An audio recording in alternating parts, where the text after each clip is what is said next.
Holy awesome. So I want to share how I made the rice, the main part, the dish, the sauce. It's all whipped up when I got home after picking up Gary from the trainers. Gary's doing great. Frankie's doing amazing. That wasn't smooth. I haven't made dinner yet. Gonna whip one up. I'm gonna use tofu as the main. I have a 450 gram block of extra firm tofu. This one comes packed in water. I'm just gonna give it a quick squeeze all the sides, and I can hear Gary outside 1 second. What are you doing? No barking. Come in. Come in. How are you guys? No jumping down. Come on, I'm gonna do a video. Go lay down. Go over there. Good boy. The kids are in. So this tofu, I'm gonna cook for 2, slice it in half. I'm gonna first slice up the text. Now there's 2 of them. Place this in a towel just to help get off the excess water before I end up pan roasting it. Good boy, gentle, gentle.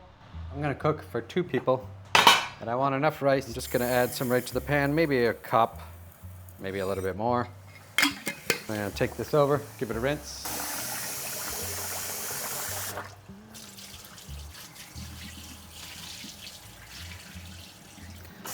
Give it a rinse probably 2 or 3 times. I like to do this. For this particular recipe, I'm gonna save it in here and let it dry for a second. So we're gonna use a garlic fried rice, or garlic steamed rice. And winner, 5 cloves of garlic. I am just gonna slice them super thin. As thin as you can get them.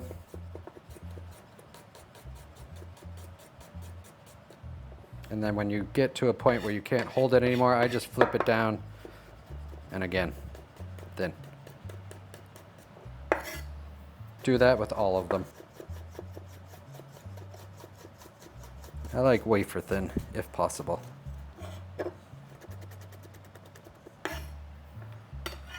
Perfect. So then I just like to load them up on the knife like this for now. The back stove. And I'm gonna get that on a medium-high heat. Pan goes on, a little bit of regular oil. It's not olive oil. And I'm just gonna coat the bottom of the pan. Just enough. The garlic, it's gonna go right in. It doesn't have to be hot right away. I want it to heat up as it goes. And it'll start frying pretty quick. And garlic does not take long, so I wanna keep an eye on this. Keeping an eye on it, stirring it constantly. I want to make sure that it gets brown. I don't want burnt garlic. I want a really nice, fragrant, garlicky jasmine rice. You could use basmati if you could use anything you want. If you want to do this with brown rice, it doesn't matter. You want to do this quinoa, feel free. It's amazing. But I want to extract that garlic. As soon as I start to see it brown more consistently, that's what I'm going to do the next step. Now it's browning and it's starting to slowly stick to the pan. A little bit of salt just to pinch around the edges. Pinch of black pepper. And you can see that color changing, I hope. It's just nice, lightly brown. I'm going to add the rice that's dried. Stir that in. Coat all the rice with that garlicky flavor, and it helps stop the garlic from cooking so much and just get that flavor going. Heat is on the same, medium-high on the low burner, and I'm just going to add some water.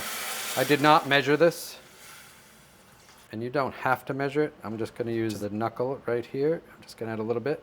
Right when it touches the tip of this first digit is enough water. So there's just a little bit more there. Push all this stuff from down the sides. And I'm gonna bring that to a boil.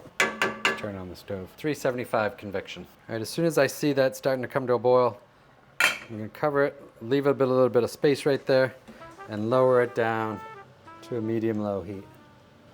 Like that. And then I'll finish cooking the rice just like that. And while that is cooking, today I'm gonna use courgette, zucchini, and a summer squash. Gonna cut them in half and then cut it diagonally like that. So there's 4 pieces on each.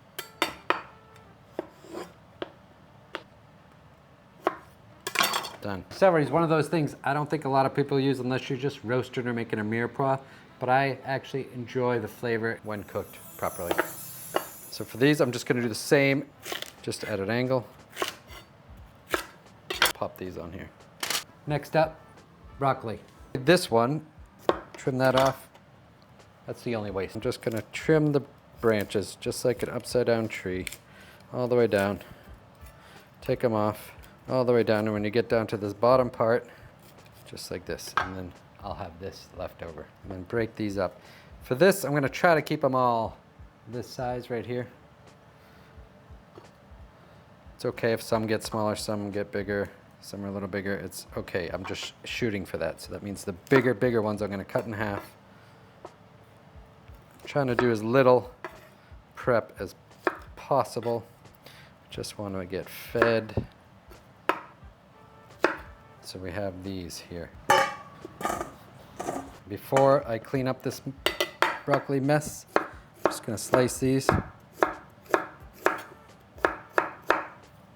Just like that. Add right to the bowl. I don't really need to throw this scrap away. I'm just gonna add it right to the bowl. Broccoli. Next is that tofu. I'm just gonna unwrap it. And then this is going on the pan as well. Zucchini, summer squash, courgette, whatever you want to call them. Celery. I have the tofu cut in half, dried already, and the broccoli.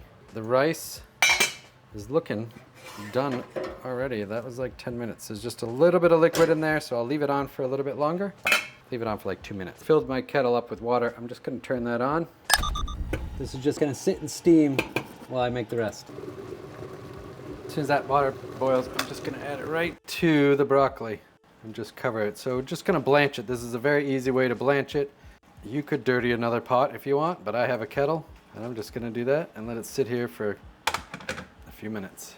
And they immediately go bright green, which is great. Turn it on the stove, cast iron. I'm gonna try to keep it in one pan. So we're using the rice pan and I'm gonna use this cast iron skillet. The nice thing about the cast iron skillet is I can put it in the oven. I like doing that. I'm used to doing that from the restaurants.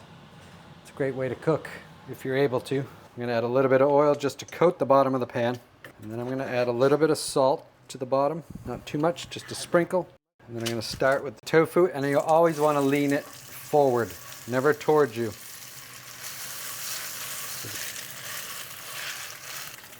So how I'm thinking about this and timing it all. I want this one side to sear really nicely. It's gonna give us a nice skin for the texture and the snap, the bite. I really want that to snap through into the softer part of the middle of the tofu. And then I'm gonna flip it, and then I'm gonna start adding the veg because I wanna time it. Timing is one of the things also within cooking that it's really good to understand, and you know the vegetables. So the broccoli, I know, is probably one of the harder ones, even though the florets will crisp up.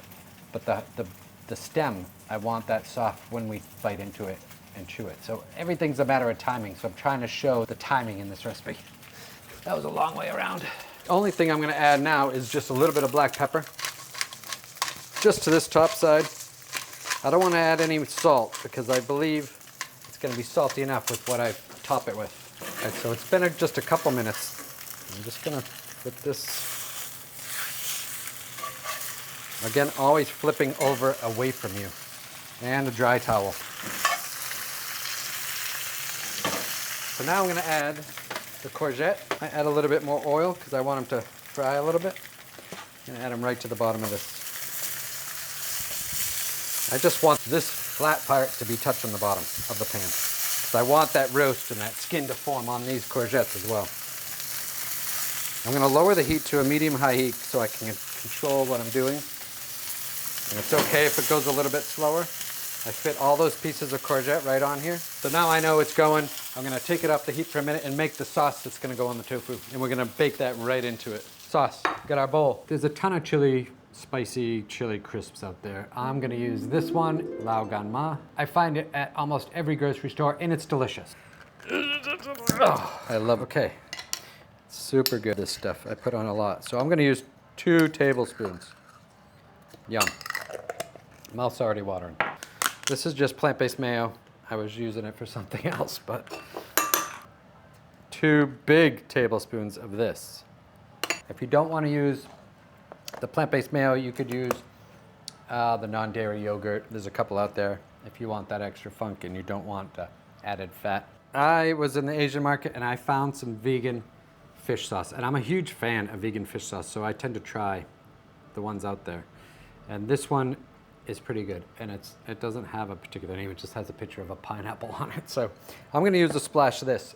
If you don't have this right away and you wanna make this dish sooner than later, you can find it online or you can get it at an Asian grocer. Or you can use coconut vinegar. Or if you don't have coconut vinegar, you could use a different kind of vinegar, like a little bit of apple cider vinegar. But what these offer is a funk, an umami that I can't get from the other vinegars. They're a little too sweet for me. So this one provides that stinky, fish saucy, little bit of funk that I want that in this dish. It balances it nicely. So I'm only gonna add a couple tablespoons of this. I'm also gonna add about a tablespoon of agave. So we have the spicy, the funky, the sweet. The only thing I'm missing is like a lemon or lime, which I don't necessarily want in this right now. I'm just gonna mix this up. It looks gorgeous. Let the flavors meld together, and we'll use it in a minute. Before I even go there, I gotta try it and make sure it's right. It's so freaking good. And at the end product, yeah, I'm just gonna make it. Now once I know those courgettes are nice and seared, I'm just gonna move the tofu. So very carefully lifting up the tofu for 1 minute. And then I'm gonna add the celery to the other side, trying to not to make a mess. This is me working with one pan. Then I'm just gonna add the tofu right to the top of this, just like this. I'll probably put them on top of the celery. They're a little bit hot, so be careful. And I want them a little bit even. I'm gonna lower that heat for now. And then we have our delicious sauce, and I'm just gonna top them. All over, gooey, gooey. Load them up, super generous. And it's okay if it goes on the side. I'm pretty much gonna use all of this sauce. So now I'm just gonna strain the broccoli.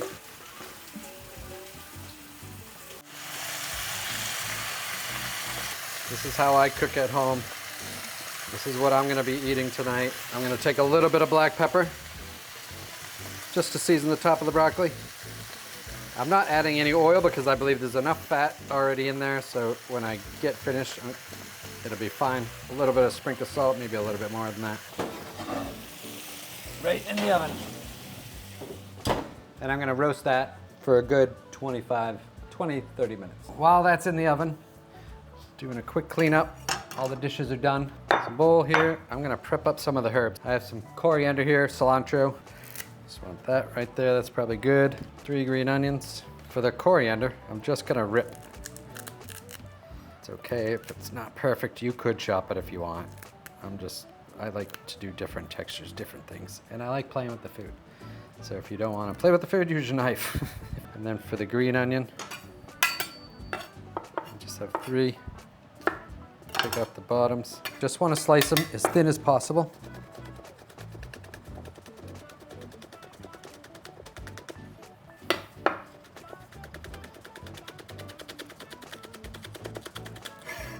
And then I'm going to do a quick dice on these as well. I don't necessarily need them in the rounds. I just want them chopped. Add them right to the coriander. I just keep them in a little section, so I'm making different sections.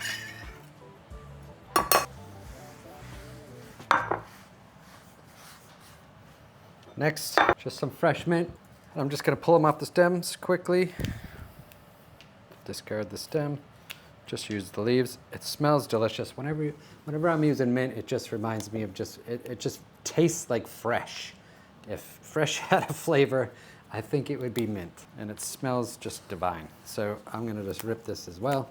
Just have fun. If you have kids, well, I think the kids would like this. I would. It's kind of an adulty dish, but I do think kids would like it with the texture of the mayonnaise. And it's not spicy that way because the mayo really helps cut down on the chili crisp. But it gives it that creamy texture, but you also have the crunchy bits in the chili crisp. And it's so good. But these herbs, you don't have to add them, but I highly suggest, if you want the full experience of like flavor explosion, these herbs on top, the freshness with the char of the tofu and the vegetables and that sauce, the super umami, so delicious. Like it's just a really good dish.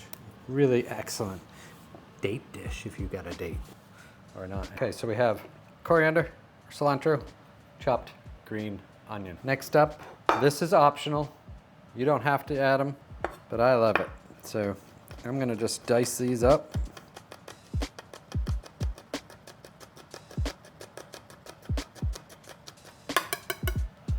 Keep these separate in case some people don't like them, but anybody coming over here knows I'm gonna be serving chili, so a wet towel, clean this cutting board good.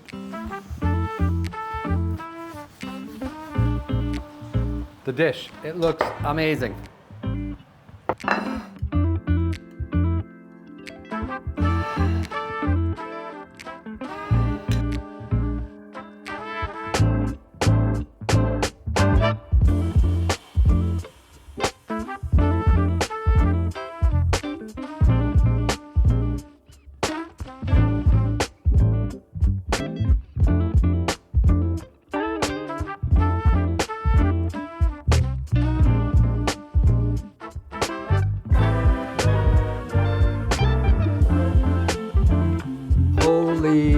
Awesome. It looks freaking great.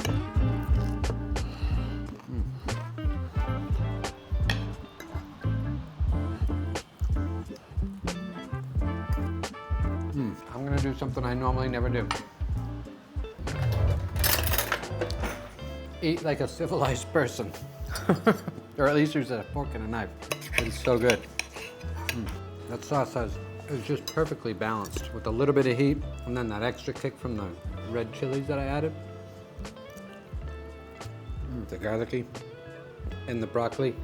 Now in this dish, the broccoli has like that crunch to go along with the tofu. And then we have these amazing courgette, which just melt in your mouth. But I love how when you roast celery in a sauce like this, and it's just got the fibers that hold it together, and it just melts in your mouth. It's amazing. I'm gonna eat this after. So delicious. All right. Evidently, Gary, chill out, man. Please check out these videos up here. If somebody's serious about wanting to take Gary, contact me on my email. I'm still not positive what's gonna happen, as much as I'd like to be. Appreciate you guys for sticking around. If you liked this video, check out these videos over here, because I have a lot more coming up in the bank. Evidently, I need to start shooting a lot more in order to get a pool for the queen. And we still have Gary here. So if you know anybody that's interested, he's still such a puppy. Okay, we'll see you next time.